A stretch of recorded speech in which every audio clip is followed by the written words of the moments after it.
भारतीय राज्यघटना ही देशात रक्तविहीन क्रांती घडवणारी असून देशाला एकसंध ठेवण्याची ताकद भारताच्या संविधानात.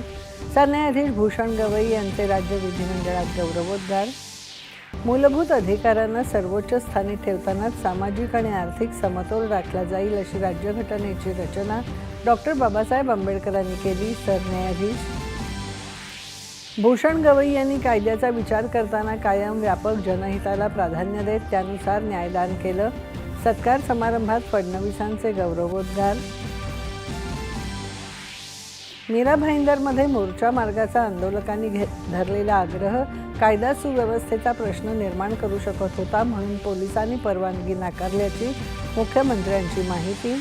विधानसभा विरोधी पक्षनेत्याचं रिक्तपद तातडीने भरण्याच्या मुद्द्यावरून विरोधकांची सभागृहात घोषणाबाजी.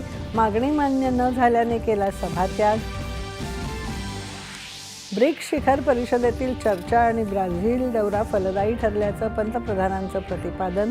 ब्रिक्स परिषदेला अतिशय सक्षमतेने पुढे नेण्याची व्यक्त केली वचनबद्धता. अमेरिकेची अनेक देशांवर आयात शुल्क जारी केल्याची घोषणा. प्रति आयात शुल्क लावण्याच्या घोषणेला 1 ऑगस्टपर्यंत मुदतवाढ. आणि विम्बल्डन टेनिस स्पर्धेत ख्यातनाम टेनिसपटू नोवाक जोकोविच, यानिक सिन्नर आणि इगा श्वान्तेक यांची दमदार आगेकूच. उपांत्यपूर्व फेरीत दिली